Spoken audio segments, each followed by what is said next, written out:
how are you all? Hope you all are doing good. So today, students, we are going to start our third chapter of class 6, which is sorting materials into groups. तो basically बच्चों होता क्या है कि आप लोग अपने surroundings पे बहुत सारे ऑब्जेक्ट्स देखते हो और वो सभी ऑब्जेक्ट्स पे कुछ सिमिलैरिटीज होती है, कुछ डिससिमिलैरिटीज होती है। अब जो सिमिलैरिटीज वाले होते हैं, यानी कि जिनमें कुछ फीचर्स सेम होते हैं, उन मटेरियल्स को हम क्या करते हैं, ग्रुप्स में डिवाइड कर देते हैं। लेकिन किस बिहाफ पर करते हो, किस बेसिस पर करते हो, ठीक है, क्या उनकी ऐसी प्रॉपर्टीज होती है जो हम लोग को सिमिलर दिखती है और हम उनको एक ही ग्रुप पे रख देते हैं। That you have to discuss today, ठीक है। चलो, so let's begin our chapter. Have a look around you. You will see a number of things. These things can be living or non-living, ordinary or valuable, simple or decorative. Same चीज आप अपने around देखते हो, बहुत सारी चीजें दिखती है और ये सभी चीजें डिफरेंट है। कैसे? देखो, कुछ लिविंग हो सकती है, कुछ नॉन लिविंग हो सकती है, कुछ आपकी ऑर्डिनरी यानी कि कुछ ऐसी नॉर्मल हो सकती है, कुछ काफी इंपॉर्टेंट वैल्यूएबल हो सकती है ना, कीमती हो सकती है, फिर कुछ सिंपल होती है, कुछ डेकोरेटिव चीजें होती है। So they have different shape, size और color and are made up of same or different material. सभी का shape, size, color different होता है ना? सभी different material से मिलकर बनती है। Now make a list of these things. You can sort them into various groups according to their qualities, like things that are made up of metal or plastic, simple or decorative, and so on. तो अब आप क्या करो कि आप अपनी surrounding में जितनी भी चीजें आपको दिख रही है, सबको ग्रुप्स में डिवाइड कर दो। ग्रुप्स में कैसे डिवाइड करो? आपको तो सेम दिख रही है, आपको ऐसा दिख रहा है कि हाँ, ये कुछ चीजें जो मेटल से मिलकर बनी है वो आपने एक साइड रखी, ये सारी चीजें प्लास्टिक की हैं तो वो आपने साइड रखी, ये सारी चीजें डेकोरेटिव आइटम्स हैं, ये सारी चीजें सिंपल आइटम्स हैं। ऐसे जो आपको सेम चीजें दिख रही हैं, सिमिलैरिटीज दिख रही हैं, उसके हिसाब से आप क्या कर सकते हो, ऑब्जेक्ट्स को ग्रुप में डिवाइड कर सकते हो, ठीक है।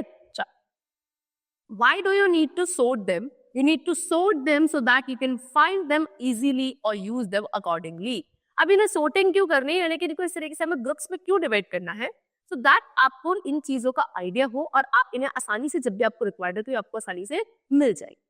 देख, अब ये जो क्लासिफिकेशन है ये हमें पढ़ना है। पहली बात तो क्लासिफिकेशन होता क्या, ये देख, classification is the process of sorting and grouping things according to the similarities और dissimilarities और some specific qualities। यही मैंने आपको भी बताया कि क्लासिफिकेशन क्या है, एक प्रोसेस है जहां पे आप डिफरेंट ऑब्जेक्ट्स को ग्रुप्स में डिवाइड कर देते हो, उनकी सिमिलैरिटीज के बेसिस पर, उनकी डिससिमिलैरिटीज के बेसिस पर, ठीक है। We group materials for our own convenience, अपनी कन्वीनियंस के लिए ही हम इन मटेरियल्स को क्या करते हैं, ग्रुप्स में डिवाइड करते हैं।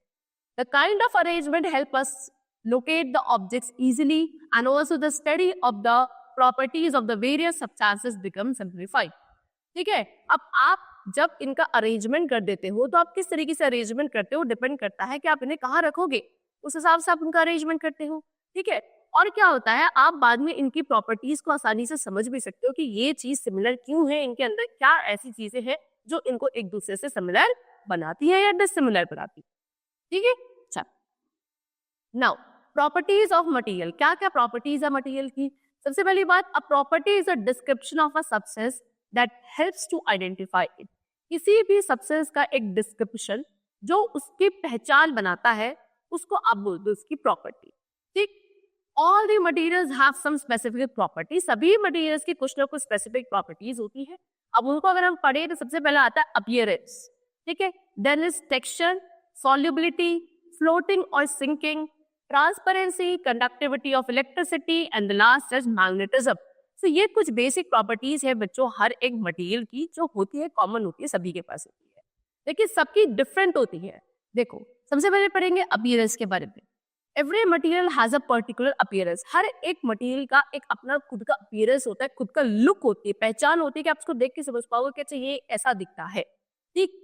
Look rubber is different from would, आप रबर को देखोगे तो रबर और वुड डिफरेंट होगा, है ना। पेंसिल, इरेजर दोनों डिफरेंट होती है नहीं।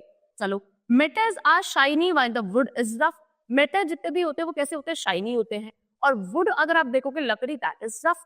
क्यों, दोनों के अपीयरेंस डिफरेंट है ना।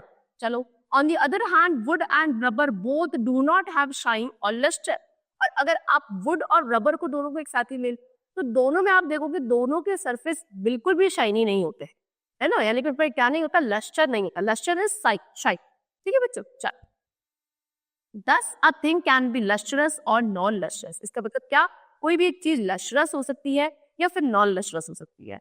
लश्रस मतलब उसका सरफेस शाइनी होगा और नॉन लश्रस का मतलब उसका सरफेस नॉन शाइनी होगा। Okay, lustrous things have shine, that is what I told you कि लश्रस थिंग कैसी होती है, शाइनी होती है, while non lustrous things do not have shine. ठीक है, चल आगे चलते हैं। Next property is texture. Texture conveys the softness और hardness of a thing. Texture का मतलब क्या है कि कोई भी एक चीज सॉफ्ट है या हार्ड है, वो चीज डिसाइड करती है उसका टेक्सचर।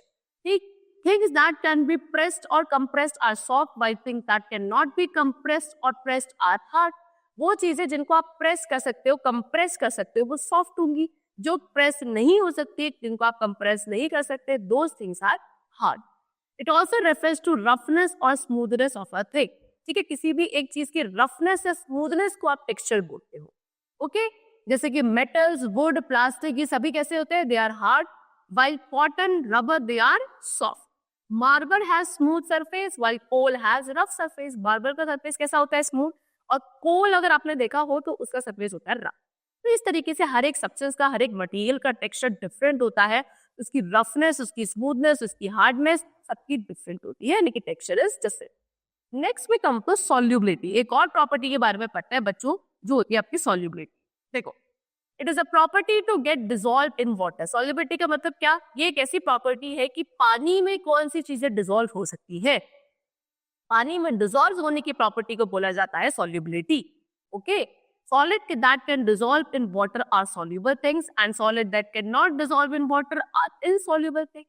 वो सॉलिड्स जो वाटर में डिसॉल्व हो सकते हैं उनको आप सॉल्युबल कहते हो, और वो सॉलिड्स जो पानी में डिसॉल्व नहीं हो सकते उनको इनसॉल्युबल कहा जाता है। ओके, चलो एग्जाम्पल, सॉल्ट एंड शुगर, ये क्या होता है बच्चे, सॉल्युबल होता है वाटर में, जबकि अगर आप लो chalk powder, talcum powder, they are insoluble, है ना, वो डिसॉल्व नहीं होते पानी में। Liquids that can dissolve in water are miscible liquids, very important line, वो लिक्विड्स जो वाटर में डिसॉल्व हो जाते हैं उनको आप मिसिबल लिक्विड्स बोलते हो, and those which can not dissolve in water are immiscible liquid, जो पानी में डिसॉल्व नहीं होंगे उनको इमिसिबल लिक्विड कहा जाएगा। एग्जाम्पल, लेमन जूस और विनेगर, ये कैसे होता है, मिसिबल होता है, लेकिन पानी में डिसॉल्व हो जाते हैं। लेकिन अगर आप ऑयल और पेट्रोल की बात करोगे तो बच्चों ये इमिसिबल लिक्विड है, ये पानी में डिसॉल्व नहीं होते हैं, ये पानी के ऊपर वाले सरफेस में आकर फ्लोट करने लगते हैं। गैसेस की बात करते हैं, चलो, gases like oxygen and carbon dioxide, ये वाटर में डिसॉल्व हो सकती हैं। Nitrogen can not dissolve in water. ठीक है, नेक्स्ट, फ्लोटिंग और सिंकिंग। नेक्स्ट प्रॉपर्टी क्या है, फ्लोटिंग और sinking. Objects that remain on the surface of water have floating property, and objects that reach to the bottom of water are termed having sinking property. See, वो objects जो water के ऊपर surface पे क्या होते हैं, तैरते हैं, पानी के ऊपर वाले surface में रहते हैं, अगर आप उन्हें पानी में डालो तो उनको आप बोलते हो कि इनके पास floating property है। लेकिन वो ऑब्जेक्ट्स जो पानी के अंदर डूब जाएंगे, बिल्कुल उसके बॉटम में चले जाएंगे, तो उसको बोलेंगे सिंकिंग प्रॉपर्टी। ठीक है, सम सिंकिंग ऑब्जेक्ट्स आर, अब कुछ सिंकिंग ऑब्जेक्ट्स यानी कि जो पानी के अंदर डूब जाएंगे, उसके सरफेस पे नहीं रहते हैं। एग्जांपल है आयरन, रॉक, स्टोन, ग्लास। और कुछ फ्लोटिंग ऑब्जेक्ट्स भी है, यानी कि जो पानी के ऊपर फ्लोट करते हैं, that is wood, foam, rubber, plastic, है ना। Now we come to transparency. अब ट्रांसपेरेंसी एक और प्रॉपर्टी है जिसको हम डिस्कस करते हैं। Transparency is the property which tells us whether we can see through the object और नॉट। अब ट्रांसपेरेंसी प्रॉपर्टी का मतलब क्या, कि अगर आप किसी ऑब्जेक्ट के बच्चों आर पार देख सकते हो, जिसके थ्रू आप देख सकते हो, उस ऑब्जेक्ट को ट्रांसपेरेंसी प्रॉपर्टी कहा जाता है, उस ऑब्जेक्ट की प्रॉपर्टी को ट्रांसपेरेंसी कहा जाता है।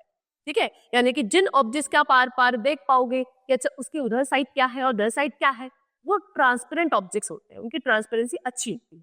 देखो, now materials can be grouped into 3 categories on the basis of transparency. अब ट्रांसपेरेंसी प्रॉपर्टी के बेसिस पे आप मटेरियल्स को 3 ग्रुप्स में डिवाइड करते हो। पहले होता है आपके पास ट्रांसपेरेंट। ट्रांसपेरेंट कौन से होते हैं, वो objects through which we can see are transparent, जिन ऑब्जेक्ट्स के थ्रू आप आसानी से देख सकते हो उनको आप ट्रांसपेरेंट ऑब्जेक्ट्स कहते हो। एग्जांपल आपका ग्लास, ग्लास के देख पाते हैं ना दोनों सरफेस पे। उसके अलावा क्लीन वाटर, बिल्कुल साफ पानी हो तो वो भी आपका ट्रांसपेरेंट होता है। दूसरा टाइप का ऑब्जेक्ट होता है translucent, through which the object through which we can see partially are translucent. Partially यानी कि सिर्फ आधा दिखता है, या तो एक साइड से दिखेगा या फिर उधर की साइड से दिखेगा, दोनों साइड से नहीं दिखता। किसी एक ही साइड से विजिबल होता है, उन ऑब्जेक्ट्स को ट्रांसलूसेंट ऑब्जेक्ट कहा जाता है। Example butter paper, butter paper देखा है, वो आपने देखा होगा उसके ट्रांसलूसेंट होता है, सफाई से बिल्कुल नहीं दिख पाता, धुंधला धुंधला टाइप का दिखता है ना, फॉगी। एंड स्टेन्ड ग्लास, ऐसा ग्लास जो स्टेन लगा हुआ होगा वो भी आपका ट्रांसलूसेंट होता है। The third is opaque objects. Things through which we cannot see at all are opaque like wood and metal. Wood और metal, बेटा लकड़ी का टुकड़ा उठा के देखना, ना तो उससे partially दिखता ना उससे completely दिखता, यानी कि उसके थ्रू कोई भी चीज visible होती ही नहीं है। ऐसे ऑब्जेक्ट्स को आप opaque objects बोलते हो। Example wood and metals. ठीक, चलो। Now we come to the next property which is conductivity of electricity. Electricity की conductivity भी एक property है, यानी कि किन ऑब्जेक्ट्स के थ्रू इलेक्ट्रिक करंट पास हो सकता है, उसको प्रॉपर्टी को आप कंडक्टिविटी ऑफ इलेक्ट्रिसिटी बोलते हैं। देखो, this property tells us whether electricity can pass through it और not. This objects can be conductor and non conductor. यही मैंने आपको भी बताया कि इस प्रॉपर्टी का मतलब क्या है कि आप जिस भी ऑब्जेक्ट को ले रहे हो, आप उसके थ्रू करंट पास करके देखो। अगर उसके थ्रू इलेक्ट्रिक करंट पास हो सकता है, that means it's a conductor. अगर उसके थ्रू पास नहीं हो सकता current, that is non conductor. ठीक है, इलेक्ट्रिसिटी पास होने की प्रॉपर्टी को कंडक्टिविटी बोला जाता है।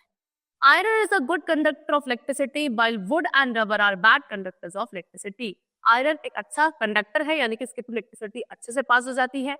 और आप अगर बात करो वुड और रबर की, they are bad conductors of electricity, यानी इनके थ्रू इलेक्ट्रिसिटी पास नहीं होती। ठीक है, चल। Now the last property is magnetism.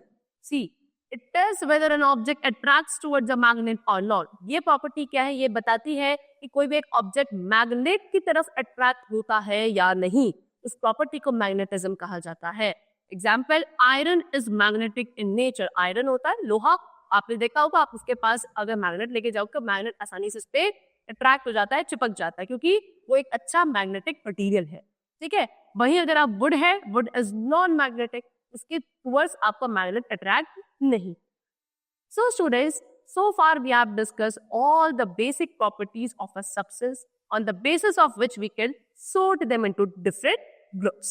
So the chapter is completed over here. Hope you all liked it and understood it. Thank you everyone.